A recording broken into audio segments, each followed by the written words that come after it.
Imaginez un instant. Une seule personne capable de bâtir une entreprise d'1 milliard de dollars. Non, non, ce n'est pas de la science-fiction. C'est la promesse, bien réelle, de l'intelligence artificielle. Et on va voir ensemble comment cette révolution, elle est déjà en marche. Alors, tout commence avec cette idée, cette affirmation un peu folle de Mathieu Chapon, un expert en IA. Le concept de base, il est simple. L'IA ne va pas remplacer l'entrepreneur. Non, elle va le décupler, le transformer, lui donner la puissance d'une véritable armée. La question qu'on se pose tout de suite, c'est mais comment? Comment une seule personne peut accomplir tout ça? Et la réponse, ce n'est pas de travailler plus, pas du tout. C'est de construire quelque chose de complètement nouveau. Une entreprise où l'humain, lui, ne s'occupe plus que de la vision, de la stratégie. Donc pour bien comprendre, il faut d'abord définir ce nouveau profil d'entrepreneur.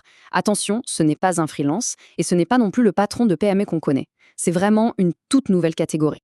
La clé de ce modèle, ce qu'il définit vraiment, c'est l'absence de salariés. L'entreprise, elle tourne autour d'une seule personne, un noyau central qui orchestre tout un tas d'opérations automatisées et qui collabore avec des freelances ou des équipes externes. En fait, la principale force de travail, elle est numérique. Et attention, on ne parle pas d'un futur lointain là. Les outils, ils existent déjà aujourd'hui. Les pionniers, les fameux early adopters, sont déjà en train de monter ce genre de boîte. La prédiction la plus partagée, c'est que le tout premier solopreneur milliardaire, on le verra apparaître avant 2030. Mais pour en arriver là, il y a un changement de mentalité qui est essentiel. Il faut voir l'IA différemment. Ce n'est pas juste un outil, comme pourrait l'être Excel. Non, il faut la voir comme un employé, ou encore mieux, comme un stagiaire infatigable qu'on doit former. La comparaison est assez parlante, non? D'un côté, un stagiaire humain, il a besoin de pause, de dormir, d'un salaire, et il peut faire des erreurs, c'est normal. De l'autre côté, le stagiaire IA. Il bosse 24/7 sans jamais se fatiguer et avec une exécution parfaite.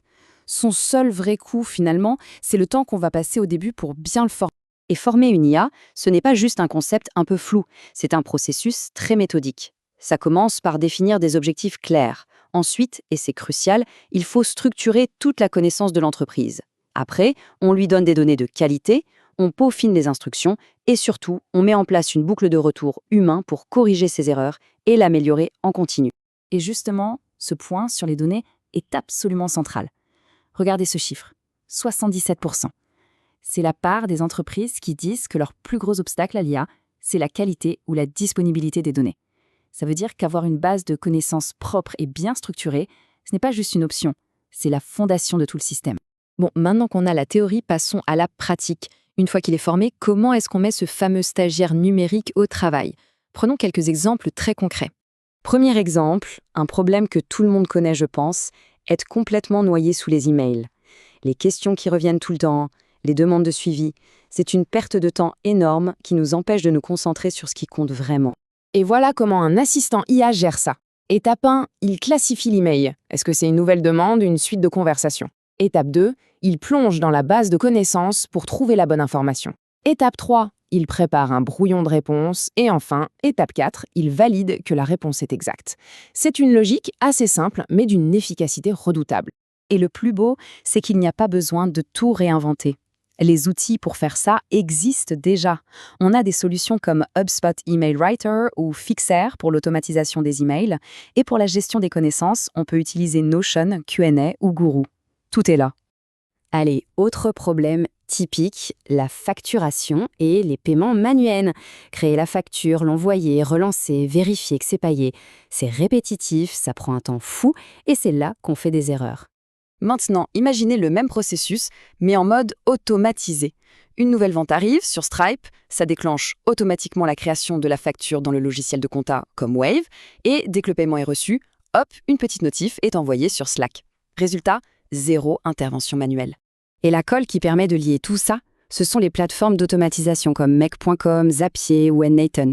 C'est vraiment le cerveau de l'opération, le centre névralgique qui connecte tous les différents outils pour qu'ils travaillent ensemble de façon cohérente. Ok, maintenant qu'on a vu ces exemples, il est temps de prendre un peu de hauteur. Parce que ces automatisations, ce ne sont que des briques. Le vrai pouvoir, la vraie magie, c'est de les assembler. Le principe, il est tout simple. On empile les automatisations les unes sur les autres. Chaque petite tâche qu'on automatise libère du temps, de l'énergie mentale. Et en les accumulant, on construit petit à petit un système, une entreprise qui devient de plus en plus autonome. Et ce principe, on peut l'appliquer partout, pour le marketing avec des pubs et des posts générés par IA, pour les ventes avec des suivis email automatiques, pour les opérations avec la facturation et le support client, et même pour le produit avec de l'aide au codage. L'humain, lui, garde le rôle de superviseur, de stratège. Et on arrive à ce chiffre 90%. C'est le pourcentage de tâches répétitives qui pourraient potentiellement être automatisées. C'est un chiffre qui donne un peu le vertige, non? Ça ouvre des perspectives absolument dingues. Et ça nous amène à la question finale, la plus importante peut-être. Si l'IA peut vraiment s'occuper de 90% des tâches, que reste-t-il à faire? Sur quoi est-ce qu'on va se concentrer? La créativité, la stratégie, les relations humaines, c'est peut-être ça finalement, la clé de l'entreprise de demain.